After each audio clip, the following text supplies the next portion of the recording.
పొగ బాగా బూడిద వెళ్ళిపోయి అదంతా చేరి దుమ్ము కొట్టుకుపోయినట్టుగా ఉన్నట్టయితే వాటికి అభిషేకం చేయకపోయినా కనీసం ప్రతిరోజు దుమ్ము దులపవలసినది. తప్పనిసరిగా విగ్రహాలన్నీ శుభ్రంగా ఉండవలసింది. దాని మీద ఏ కొబ్బరికాయో కొట్టు ఒక చుక్క నీళ్లు పడి మచ్చబడితే వెంటనే దాన్ని శుభ్రపరచాలి, కానీ మచ్చలు ఉంటే పనికిరాదు.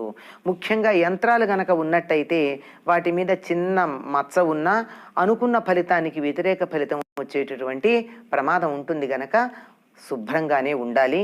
అయితే వాటికి రోజు అభిషేకం చేయాలా అన్నది మాత్రం ప్రతిరోజు చేయనక్కర్లేదు.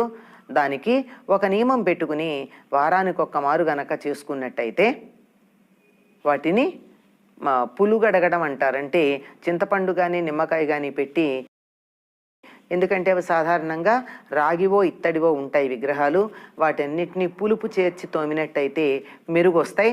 అటువంటిది మాత్రం నిత్యం చేయవలసినటువంటి పని లేదు. సాలగ్రామం ఉన్నట్టయితే ప్రతిరోజు దానికి నీళ్లు పొయ్యవలసినది. ఏమండి కుదరట్లేదు, అసలు సాలగ్రామం ఎందుకు పెట్టుకున్నారు?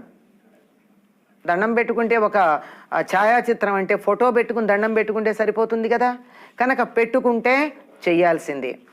మామూలు విగ్రహాలన్నింటినీ ఇలా ఒక నియమం పెట్టుకుని ఒక వారానికో 15 రోజులకో అన్న నియమం పెట్టుకుని శుభ్రపరచుకోవాలి.